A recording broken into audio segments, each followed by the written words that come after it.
Murilia Becerra, who has served as co-executive director of Synergos, where she also led the organization's Global Philanthropist Circle to direct family philanthropy at social investments towards mitigating social issues in geographies globally. And with that, if I can invite Marilia on stage, and Marilia, if I can invite you to bring your panelists on. Thank you so much.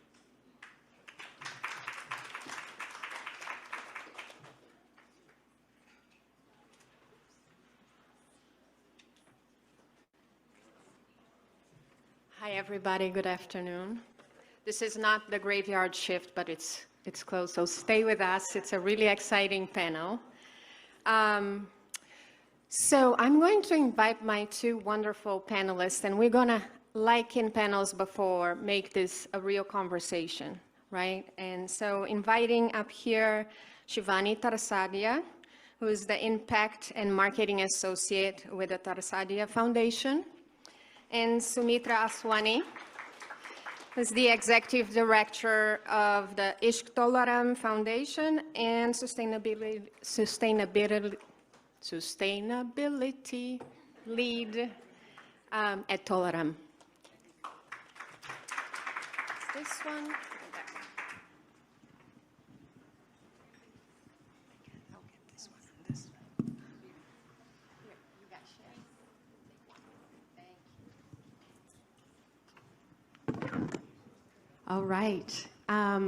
So first to Dasra, the whole team, the wonderful Dasra team, a big thank you for this partnership and the many other partnerships we've had over the years with Learning Journeys, with Philanthropy Global Cohorts. I mean, you guys are amazing, and may we continue this journey in parallel and together. So our conversation today is going to be a bit of a dive into the experience of and the practice of philanthropy by diaspora, Indian diaspora around the world, and particularly as next generation is concerned. As you know, probably, the Indian diaspora is the largest diaspora population in the world today. And just to set up a quick context, we are witnessing not only just a growth in wealth accumulation by Indian population and Indian diaspora, but also massive transfer of wealth, which, if my data is correct, we have seen about 1.6 billion, don't quote me on that, Google it, being of wealth transfer in the last 5 years. You can quote me on it. I think I got it right. And you know, with a new generation stepping in, new questions come up, new perspectives take place, and the practice of philanthropy is bound to be transformed. And the assumptions and the predictions are that it is already being transformed. So we're going to sit together here with these two phenomenal leaders and hear from their experience, hear from them what they're seeing, what is exciting and what is challenging. And I'm going to really try and open up the space for what's challenging, because what's their challenge is our challenge. And really the hope here is that we can create a sense of community and belonging, and that you all get to talk about this afterwards in cocktail hour. So let's start with just your general take on what you're seeing in the practice of philanthropy generally by Indian diaspora, and how might you be seeing the next generation stepping in, whether you're seeing shifts, and what your experience has been as you entered the space. Okay, so it's interesting to be sitting here as a Next-Gen member and also working as a Next-Gen member at the foundation. I feel a deep responsibility to honor our roots and carry on the work that's been done before us. And I think that the next gen is coming in with a fresh perspective, and it's different than our parents and our grandparents. But I think that they've really laid a strong foundation for us, and we're ready to carry on their work and honor it. And again, being a Next-Gen member and working with my fellow family members, we've seen a big interest in social entrepreneurship and sustainable impact models, as well as an interest for our India partners. India's home for a lot of us, and you know, it has a special place in all of our hearts, and we're seeing new ideas emerge from there, and we want to be there to support them. For example, one of our India-based partners, Foundation for Excellence, they're providing scholarships for students seeking higher education. And there may be many organizations that do very similar work, but what makes them unique and what draws in the interest from our Next Gen is they encourage all of their students going through the program to take the moral pledge to support the schooling of a future student. And I'm really hopeful that, you know, our Next Gen is going to continue to support models like that in the future. Thanks so much. And sorry about the sustainability word. I think sustainability and philanthropy have really bad PR by being very difficult words to say. We should have had a word like profit. It would have been so easy. So I'm fourth gen in our family business. Thanks so much for sharing. And we have something in common, Shivani, in that our families started out a lot of our businesses in Africa and things like that. I'm already fourth gen, and I almost never think of myself as Indian diaspora anymore because A, I do not speak any of the languages. I'm so ashamed. But also because we've been out of India for so long since partition, when my great-grandfather was displaced out of Sindh, which was really on the border, and landed in Indonesia. So, I mean, I speak Bahasa much better than I speak Hindi or Sindhi or anything like that. And even though we founded our business there, we moved to Singapore in the 70s. That's home for me. I'm Singaporean. And our family business, 80 to 90% of all of our revenue really comes out of West Africa, actually. So we have businesses in Nigeria and Ghana.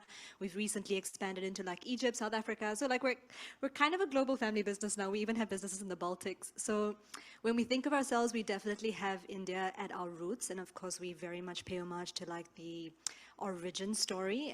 And I think a lot of the values and I think the culture is very much Indian. But also like increasingly as the world has globalized, I think our family has as well. And so like I can speak more, I guess, to like next gens in general rather than the Indian diaspora like trends that I've seen.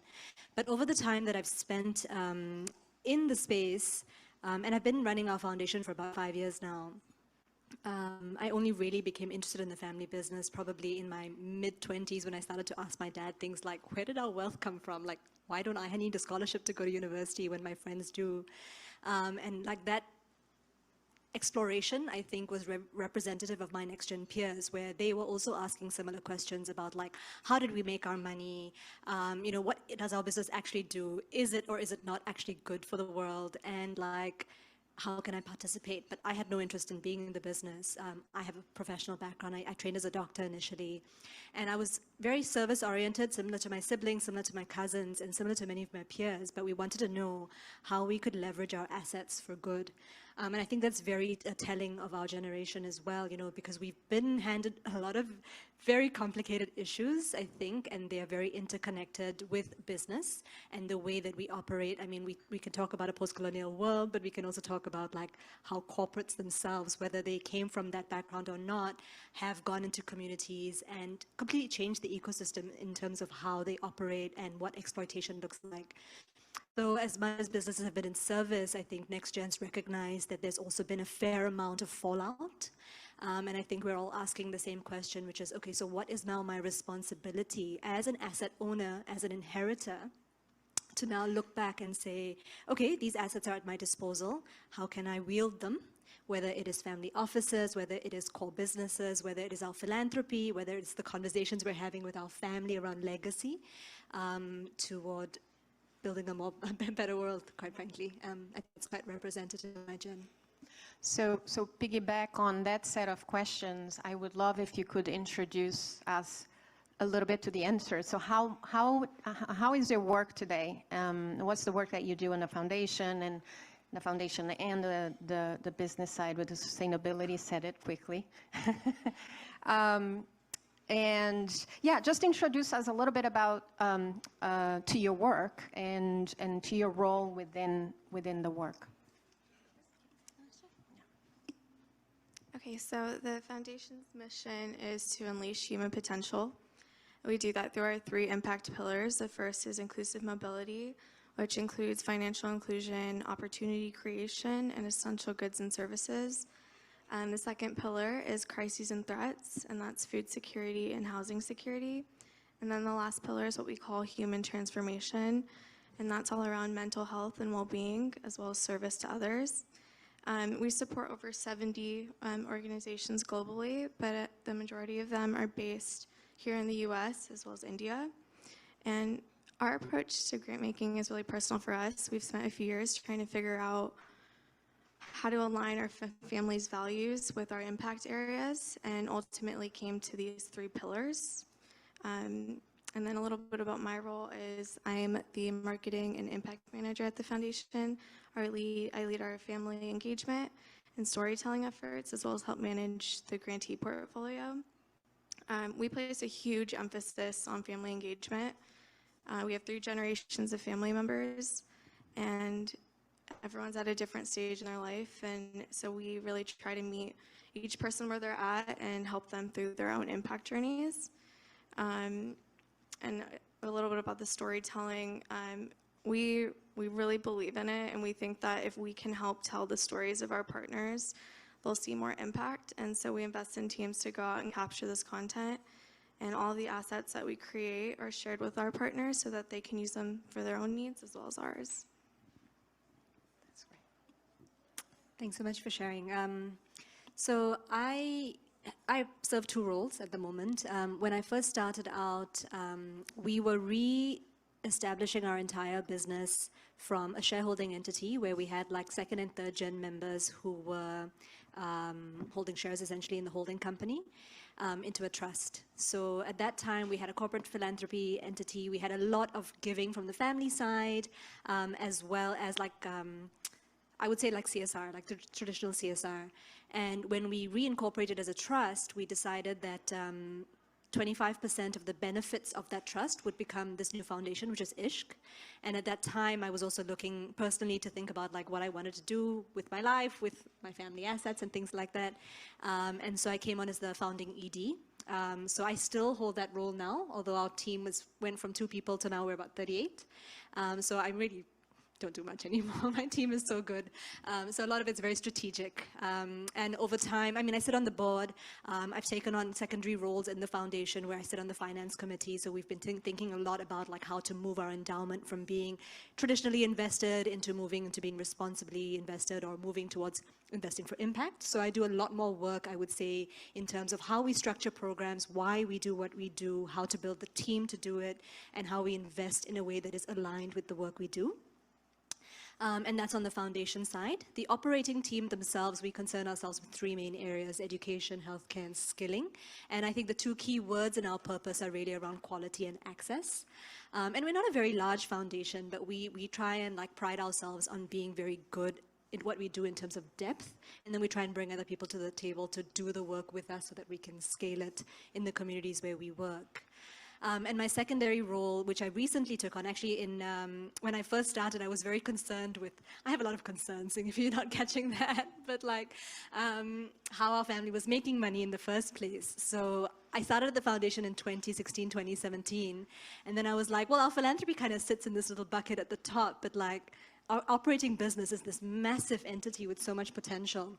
So I went to do my master's in sustainability from 2017 to 2019, and I was having these conversations with leadership and the family, like, you know, can we think about like impact at a core level rather than at like a philanthropic level where it's like we make money and then, you know, we kind of band-aid a little bit by doing some nice work on the side.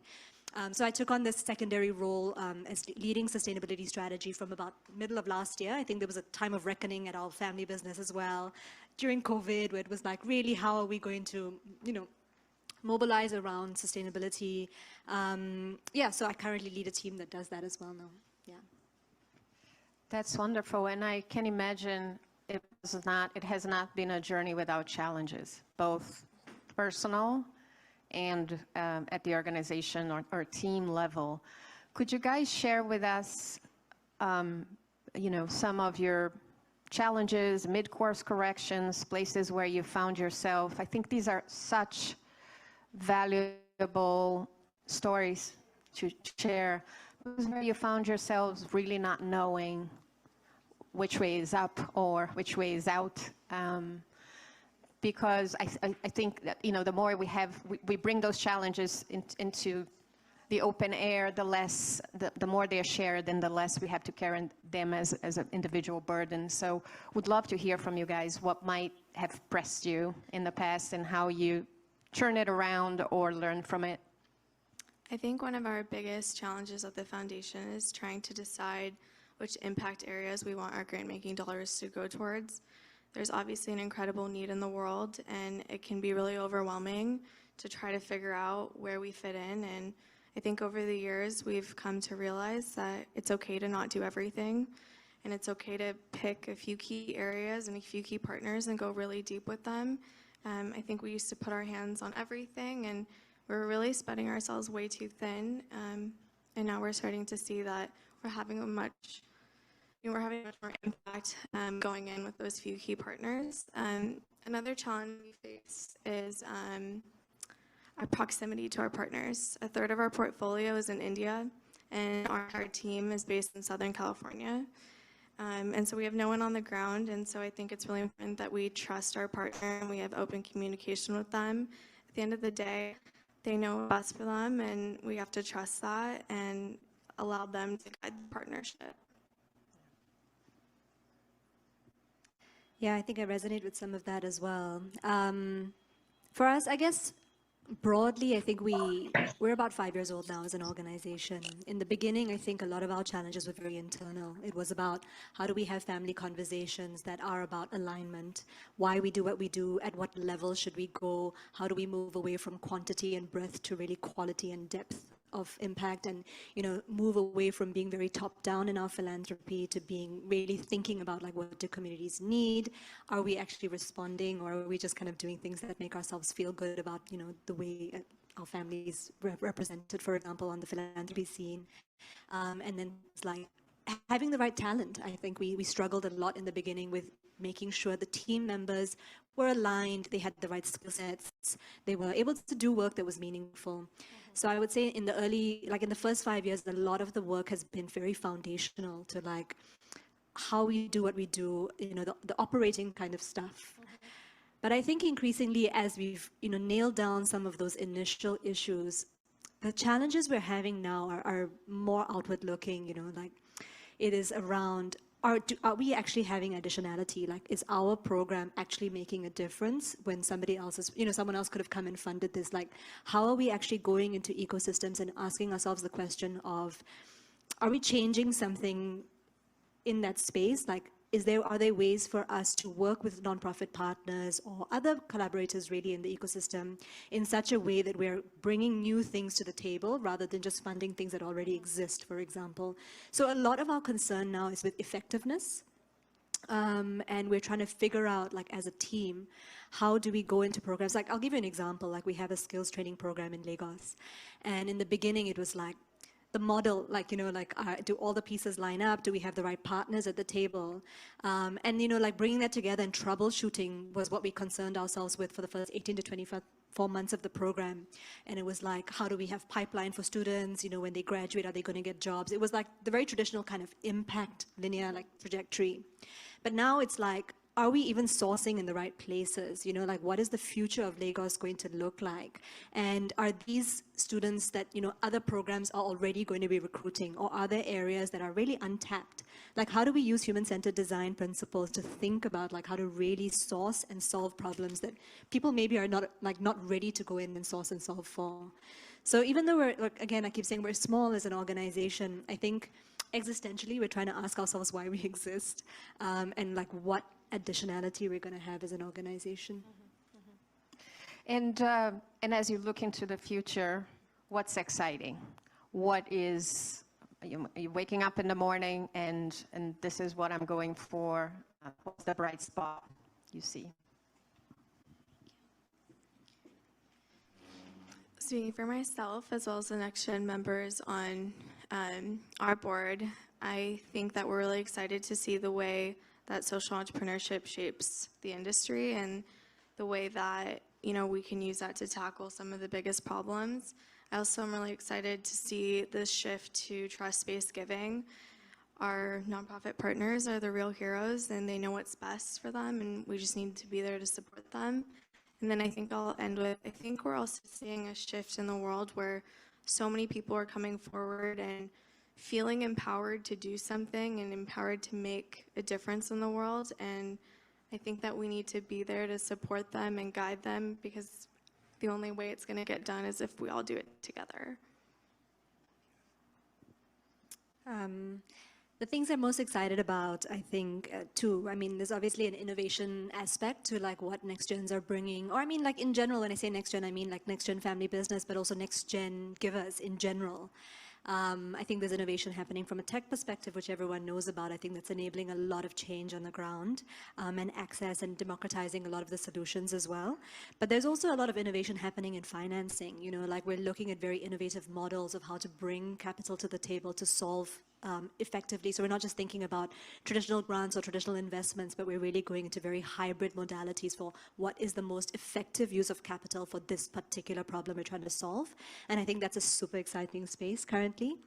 And then there's also a lot of innovation happening around collaboration. I think like we're not just bringing partners together in the same way and then have this like blanket contract where everyone goes in and like, you know, there's a lot more that's happening around what kind of partners we can bring to the table and how we can work together with kind of different strengths, but also a lot more transparency and trust, I think, that is being built in those collaborations.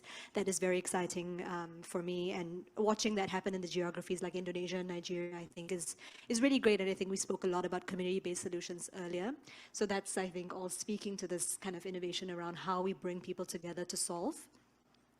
But the other thing that I'm super excited about, I think, as a Next-Gen and representing like Next-Gens, especially in family businesses or like inheritors, is I think the courage with which they're coming to these conversations internally with their families or externally, like bringing their voices and being like, enough, like time for us to like have a seat at the table and start talking about the world we want to build for ourselves or for our kids. I have a 2-year-old now, so like this is something I'm super like interested in, but I'm feeling that they're coming out of the woodwork and in Asia, I think we tend to have this chip on our shoulders around what we can and cannot talk to our parents or our grandparents about. But I feel like there's enough pressure now for Next-Gens to come out and be like, we really need to start having these conversations. Just because it's the way it's always been done doesn't mean it's the way we need to continue doing it. And I'm super encouraged by that. I'm seeing it a lot more. That's wonderful. And this one is going to go both to the audience and to you guys, which is, if we to meet someone who is stepping into the space of philanthropy and is a next generation member of a family and a member of the diaspora, Indian diaspora out in the world, what insights would you share with that person, or what questions would you have for them, or what recommendations would you make? And it's open to anyone in the room to, I see someone here. Would you wait just for the mic coming your way? Yes. So I have a question for both of you in terms of, so I have 2 daughters that I'm trying to rope into the family foundation, and they're both busy. You know, one of them is just, you know, she just had a baby and she's just doing her own stuff. The younger one is 16, so she's, you know, she's like, look, Mama, let me finish my high school and then think about it. What would be your advice on what, you know, what attracted you to take charge of family assets, right? And say, look, I'm going to do this. Grandpa, you have to now move out of it. I mean, what kind of challenges did you face? And, you know, maybe I'm getting in the way, you know, maybe I'm there as a family matriarch. Maybe they want to see me stepping back and then, you know, and so what has been your journey? What attracted you and made you commit to your family?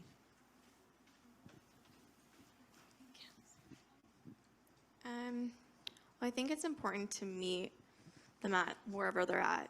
I mean, I think everyone's busy with life, and trying to just throw it onto someone is hard. And I think that if you break it up into pieces and make it more tangible, it's easier to accept, and it's easier to want to do it. And like I said, we have 3 generations and all different ages, and so they come and go. I think sometimes people are really interested for a few years and then back off for a little bit, but everyone always comes back. And I think if you make it so that, you know, there's some sort of responsibility there, I feel like you're more inclined to do it. I guess I can answer your question and Merida's question at the same time, but for Next Gens, I think the peer networks are really important. I think beyond having the conversations internally, and incidentally, I don't think matriarchs and patriarchs need to step away. They need to be part of it. There's so much wisdom there that we still have to tap on. So like Next Gens don't have answers. We just have a lot of spirit. But wisdom is fantastic from all generations, and history and legacy mean a lot. But I think for Next Gen specifically, like the way that I came in was listening to my peers. You know, there's so many wonderful networks out there where I was watching what they were doing, how they were influencing for impact within their families, how they were applying solutions. So I think introducing them to like us, and then, you know, opening doors for them, or like being willing to pay the membership for them to attend certain events, or like be part of certain membership networks, I think is the best way in, honestly. Yeah. That's wonderful. So it seems that our time is always too short for great conversations. Thank you, Sumitra and Shivani, for sharing your insights with the community, and thank you all for listening in, and Dasra for being wonderful partners.